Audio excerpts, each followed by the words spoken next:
Hello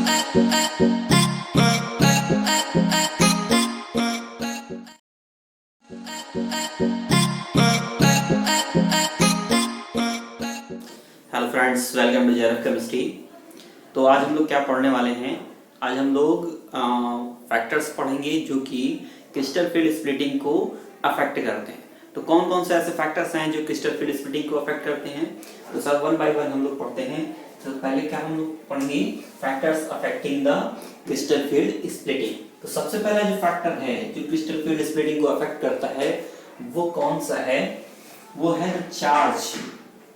The charge on central metal atom, central metal atom। तो central metal atom जो है वो crystal field splitting को, that is delta value को affect करता है। तो यहाँ पे क्या होता है? फॉर एग्जांपल अगर हम दो कॉम्प्लेक्सेस ले लें जैसे कि CuH2O होल 6 ठीक है, और सेकेंड कॉम्प्लेक्सेस लेते हैं हम CuH2O होल 6 ये दो कॉम्प्लेक्स। यहाँ पे आप देख सकते हैं जो चार्ज है यहाँ पे +3 है, यहाँ पे चार्ज +2 है। तो इन दोनों ही केसेस में क्या होता है कि जो लिगेंड, जब चार्ज सेंट्रल मेटल एटम का ज्यादा होगा, मेटल एटम पे जब चार्ज ज्यादा होगा तो क्या करेगा? वो लिगेंड को अपनी तरफ ज्यादा अट्रैक्ट करेगा, जिससे लिगेंड मोर क्लोजली अप्रोच कर पाता है मेटल की तरफ, और मेटल और लिगेंड इलेक्ट्रॉन्स के बीच में रिपल्शन ज्यादा क्रिएट होता है, जिससे डेल्टा वैल्यू बढ़ जाती है। तो इसकी क्या होगी? Larger delta value, larger delta O value. ठीक है। दूसरा जो कॉम्प्लेक्स है यहाँ पे चार्ज कम है, और जब भी चार्ज सेंटर एटम पे कम होगा तो मेटल लिगेंड इलेक्ट्रॉन्स के बीच में रिपल्शन कम होगा, जिस वजह से यहाँ पे डेल्टा की वैल्यू स्मॉलर होगी, दैट इज यहाँ पे डेल्टा वैल्यू स्मॉलर होगी। ठीक है। तो हमें ये पता लगा कि जैसे जैसे सेंट्रल एटम में चार्ज बढ़ता जाता है, ठीक है, पॉजिटिव चार्ज बढ़ता है, उसकी डेल्टा वैल्यू भी बढ़ती है। तो डेल्टा वैल्यू इस कॉम्प्लेक्स की ज्यादा होगी, इस कॉम्प्लेक्स की डेल्टा वैल्यू कम होगी। नेक्स्ट क्या फैक्टर है? नेक्स्ट फैक्टर जो है आपका type of D orbital, type of D orbital. ठीक है। टाइप ऑफ डी ऑर्बिटल्स भी डेल्टा वैल्यू को अफेक्ट करता है। फॉर एग्जांपल अगर हम 3D ट्रांजिशन एलिमेंट की हम अगर बात करें तो हम जब 3D transition element, for example 3D 4D and 5D series element होते हैं, जब हम 3D से 4D एलिमेंट में माइग्रेट करते हैं तो डेल्टा O की जो वैल्यू है वो इंक्रीज करती है, कितनी? बाई 30 to 50% डेल्टा वैल्यू में इंक्रीमेंट देखने को मिलता है। ठीक है।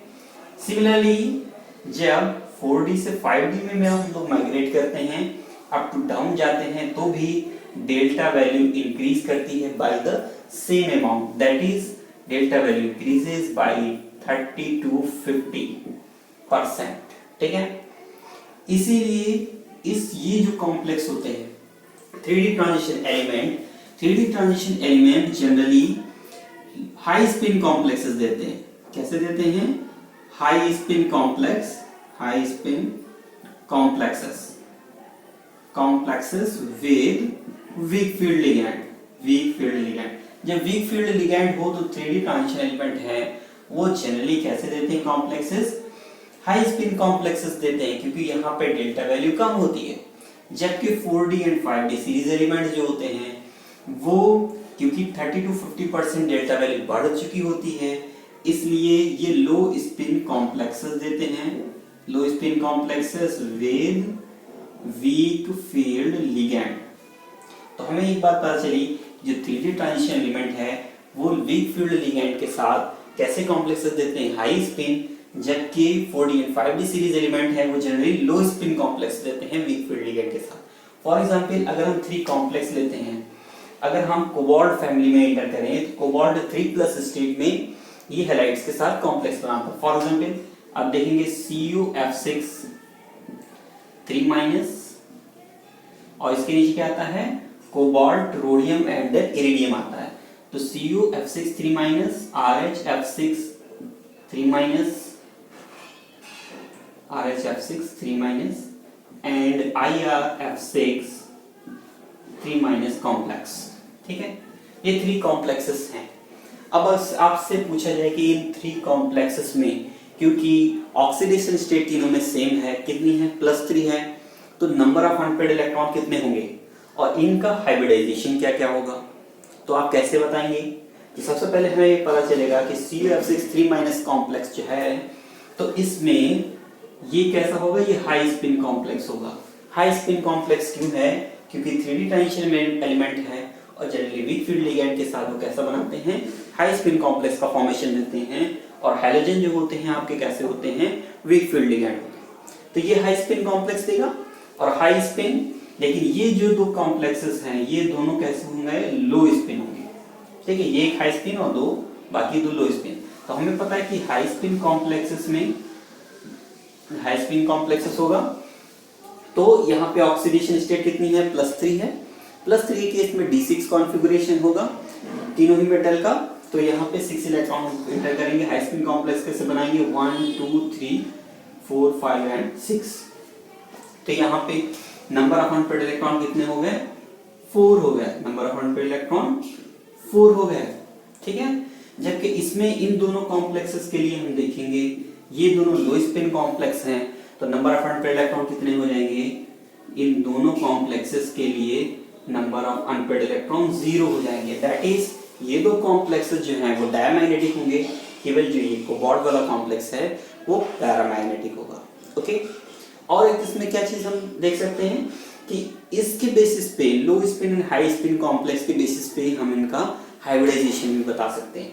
फॉर एग्जांपल, जो ये कोबाल्ट वाला कॉम्प्लेक्स है, ये जितने भी हाई स्पिन कॉम्प्लेक्सेस होते हैं सारे के सारे कैसे होते हैं, आउटर ऑर्बिटल होते हैं। दैट इज इसमें हाइब्रिडाइजेशन हो जाएगा sp3 एंड d2, ये आउटर ऑर्बिटल होगा, आउटर ऑर्बिटल।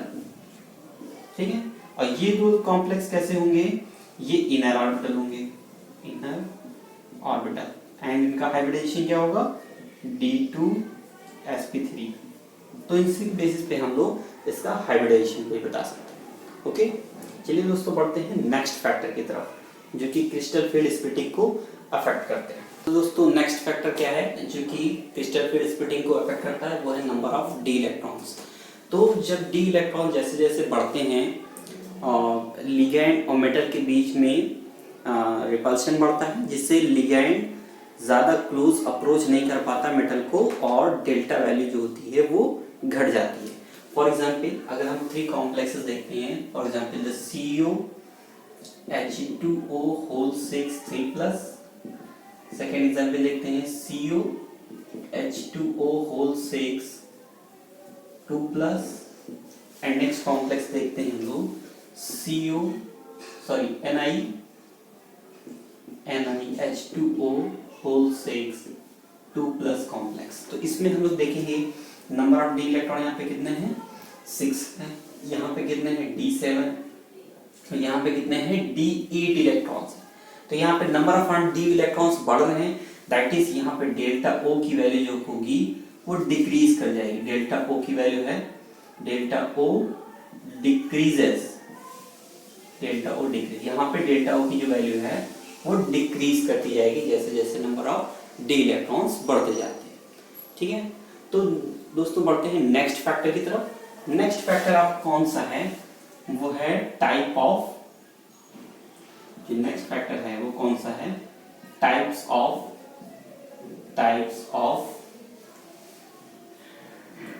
ऑफ लिगैंड्स, कि लिगैंड का नेचर क्या है। ठीक है, तो लिगैंड भी 2 टाइप के होते हैं, एक strong field ligand and weak field ligand होते हैं। तो इसको याद करने के लिए हमें स्पेक्ट्रोकेमिकल सीरीज आनी चाहिए। स्पेक्ट्रोकेमिकल सीरीज हम कैसे याद करेंगे, वीक फील्ड से स्ट्रॉन्ग फील्ड लिगैंड की तरफ पढ़ते हैं, तो स्पेक्ट्रोकेमिकल सीरीज कैसे याद करेंगे, इब्राहीम से, ऐसे याद कर लेंगे इसको, इब्राहीम से सब कल, ऐसे SCM- को सब कल कहना। ठीक है, ऐसे कहते हैं, एजाइड है, सब कल कहना कि फ्यू फ्यू फ्यू फ्यू ये that is fluoride and urea, few few horses, few horses and oxes कूदे पानी NCS minus pi ammonia pyridine ammonia and ethylene diamine. फिर इसके बाद क्या आता है methyl phenyl NO trialkyl phosphine cyanide and carbonyl ligand. कुछ इस तरह से इसको हम याद करेंगे। तो यहाँ पे ये स्पेक्ट्रोकेमिकल सीरीज है, ये लिगैंड फील्ड स्ट्रेंथ के इंक्रीजिंग ऑर्डर में इसको हमने लिख दिया है। ये क्या है increasing order of field strength के इंक्रीजिंग ऑर्डर, ये इस तरह से। तो यहाँ पे कौन कौन सा लिगेंड है आप देख सकते हैं, iodide, bromide, sulphide, thiocyanide, chloride, azide, fluoride, urea and hydroxide.